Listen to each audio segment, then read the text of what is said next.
En fait, lorsqu'il était missionnaire au Brésil, il y avait une femme dans son église qui manquait de tout. Une période de crise économique. Et elle était chrétienne et il avait prêché le dimanche en disant « Faites connaître à Dieu, osez demander à Dieu, demandez, vous recevrez. » Enfin, tout ça.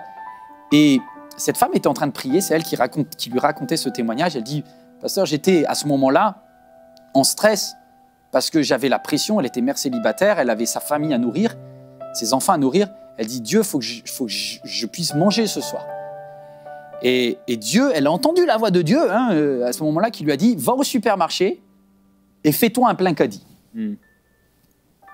Bon, elle allait au supermarché.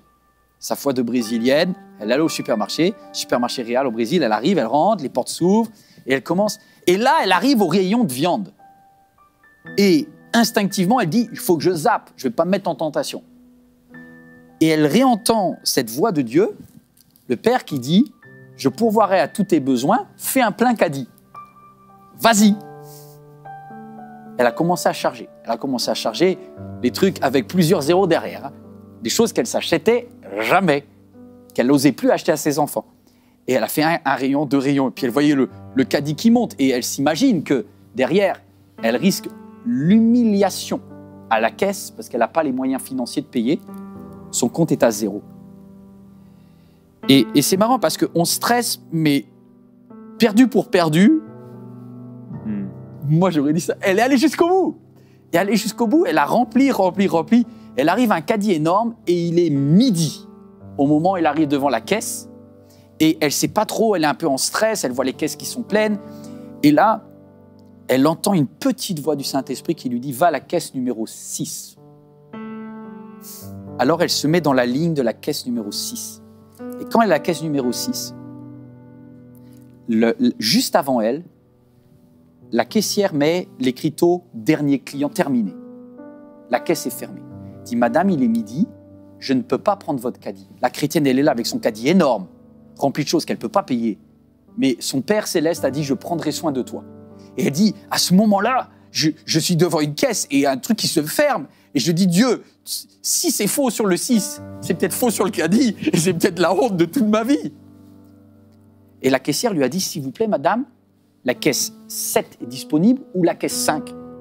Donc, allez auprès d'un de mes collègues. » Et là, elle a répondu « Je suis chrétienne et je dois rester à la caisse numéro 6. » Alors, la dame à côté, elle l'a pris pour une folle. Elle lui a dit « Quand est-ce que vous revenez ?» Elle dit « Ma pause, c'est 30 minutes. Cette caisse sera réouverte que dans 30 minutes. » Pendant 30 minutes, avec son caddie plein, elle est restée buggée devant la caisse numéro 6. Et à 12h30 ce jour-là, le tapis a commencé à rouler. La caissière est revenue, elle dit « mais vous êtes incroyable.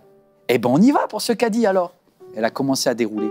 Et elle voyait le montant qui commençait à monter 100, 150, 172, 190.